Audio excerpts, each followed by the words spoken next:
Hola, ¿cómo están? Bueno, hoy quería arrancar recordando un poquito el video anterior. ¿Se acuerdan que les había presentado el tema de Timoteo, primera de Timoteo? Y le contaba que Timoteo, el libro de Timoteo es una carta, que su autor era Pablo, que Pablo la escribió para Timoteo, ¿sí?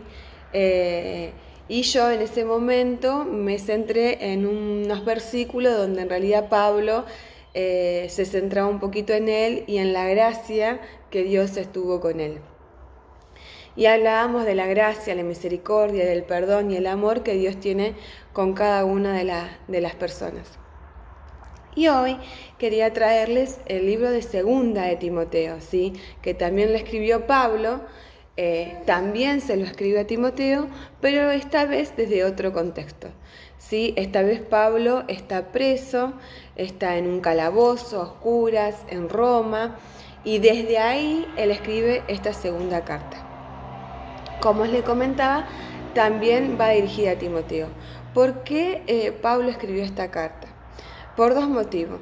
Una, porque lo que buscaba y quería y pretendía es que Timoteo sea perseverante en la fe, porque Timoteo era un pastor joven y sufría frecuentes desánimos, ¿sí? Frente a los problemas, frente a las situaciones.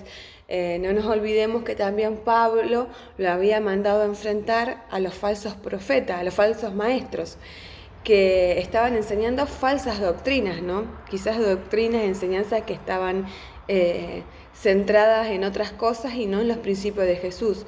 Las llamadas herejías, ¿sí? Cuando sacamos algo de contexto, cuando predicamos algo que no está en la palabra o lo acomodamos a una conveniencia, no estamos predicando una sana doctrina, ¿sí? No estamos predicando los principios de Jesús. Y eso es lo que quería Pablo, que Timoteo haga frente a esos falsos maestros. Y bueno, al enfrentar esas situaciones, a veces Pablo sufría desánimos. Era un pastor, como les dije antes y les repito, joven, ¿no? Entonces yo creo que toda persona que tiene un cargo así a una temprana edad, no teniendo tanta madurez, quizás porque yo creo y analizo y entiendo que así como nosotros tenemos etapas de crecimiento en la vida natural, biológica, ¿no? Somos bebés, somos niños, somos adolescentes, ¿sí? Yo creo que con la fe es lo mismo, ¿no? Vamos creciendo, ¿sí? Y bueno, quizás al principio, al no conocer tanto, al no entender tanto, aún a veces teniendo conocimiento, hay momentos o hay situaciones que a uno los quiere destabilizar, ¿no? Desestabilizar. Eh, pero bueno, es ahí donde nosotros tenemos que volver y poner nuestros ojos en Jesús. Siempre poner los ojos en Jesús y no en las circunstancias, porque si no es ahí donde nos ahogamos. Jesús dice que Él es nuestro socorro, nuestra fortaleza, nuestro auxilio. Bueno, y quería decirles algo de Pablo, que él era un siervo fiel, ¿sí? Porque imagínense que Pablo estaba en la cárcel injustamente. Pablo estaba en la cárcel por predicar de Jesús, ¿sí? Por predicar la verdad. Y en esos momentos los cristianos eran perseguidos, ¿sí? Y bueno, Pablo cuando escribe esta carta la escribe porque se da cuenta que ya está llegando a su fin su vida terrenal, diríamos, ¿no? Si bien sabemos y creemos que se encontró con el Señor, como cada persona que acepta a Jesús en su corazón va a seguir una vida eterna, ¿sí? Ya no acá, sino en el cielo con el Señor. Pablo se apresuraba porque sabía que después de él, el que iba a quedar a cargo de seguir expandiendo el Evangelio iba a ser Timoteo. Entonces se apresuró para escribirle esa carta, porque sabía que lo iban a matar y así lo sentía. Y en el libro de Segunda de Timoteo, capítulo 2, versículo del 22 al 26, voy a leer, ¿sí? Dice así: huye de las malas pasiones de la juventud y esmérate en seguir la justicia, la fe, el amor y la paz juntos con lo que le invocan al Señor con un corazón limpio. No tengas nada que ver con discusiones necias y sin sentido, pues ya sabes que terminan en pleito. Y un siervo del Señor no debe andar peleando, más bien debe ser amable con todos, capaz de enseñar y no propenso a irritarse. Así humildemente debe corregir a los adversarios, con la esperanza de que Dios le conceda el arrepentimiento para conocer la verdad, de modo que se despierten y escapen de la trampa que el diablo los tiene cautivos sumisos a su voluntad. Y bueno, yo me quería acá rescatar, como diría, algunas perlas, ¿no? Para nosotros, porque sabemos que todo lo que está escrito en la Biblia, ¿sí?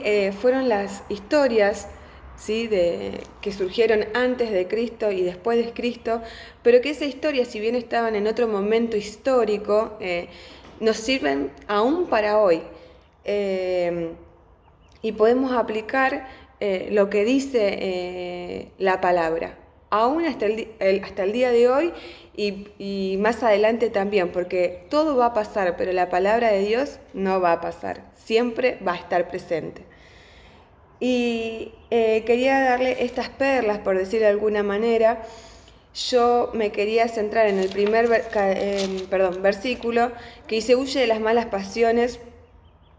Y pensaba que son las malas pasiones, ¿no? Y por ahí uno, cuando es adolescente, es cuando más se enfrenta a las tentaciones, ¿no? Yo relaciono las malas pasiones con las tentaciones. Y nos dice que huyamos, ¿sí? Las tentaciones siempre van a estar, pero nosotros debemos ser capaces de poder vencer esas tentaciones. Pero fíjense que dicen huyan, ¿sí? Cuando me enfrento a algo que sé que puedo ser tentado, que puedo caer, ¿sí? Es ahí donde tengo que huir de esa situación, huir de esa tentación que se presenta. Es un consejo, ¿no? Que huyamos. Y dice, perseguir la fe, el amor y la paz. Esto creo que en la charla anterior lo habíamos hablado un poquito, ¿sí? Sabemos que si persigo la fe, tengo que perseguir a Jesús. La fe viene por el oír, ¿sí? Y la fe no es algo que nosotros veamos, es algo que creemos. En este caso, en Cristo Jesús, ¿sí? Esa es nuestra fe, que Él es nuestro Salvador y Él es nuestra esperanza. El otro punto, la otra perlita sería: no tengamos que ver con ninguna discusión necia, ¿sí? Sabemos que las discusiones son el conflicto y el motivo por la ruptura de cualquier relación, ya sea matrimonio, amistad, alguna relación familiar, laboral, ¿sí? Sabemos que las discusiones rompen las relaciones. Y por eso dice, no tengamos que ver con ninguna discusión necia. Y creo que una discusión necia es empezar a discutir algo que sabemos que no lo vamos a poder solucionar o que la otra persona no va a querer llegar a un acuerdo, ¿sí? Que evitemos ese tipo de discusiones. Y fíjense, ahí quería hacer un alto e ir a Proverbios 13:10. A ver si lo tengo por acá.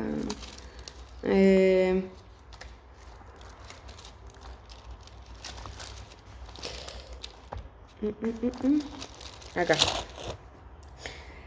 ¿Qué dice Proverbio 13:10? ¿Sí? Acá habla acerca de las discusiones. Fíjense y escuchen con atención la importancia de esto. Dice, el orgullo solo genera contiendas, pero la sabiduría está con quienes oyen consejos, ¿sí? Y pensaba mucho en los matrimonios, ¿no?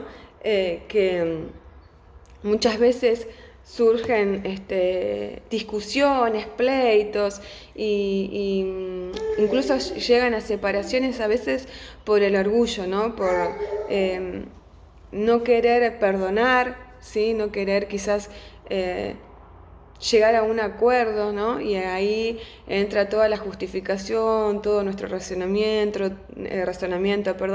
toda nuestra soberbia, orgullo, y empezamos a decir, no, porque yo tengo razón por esto, por esto, por esto.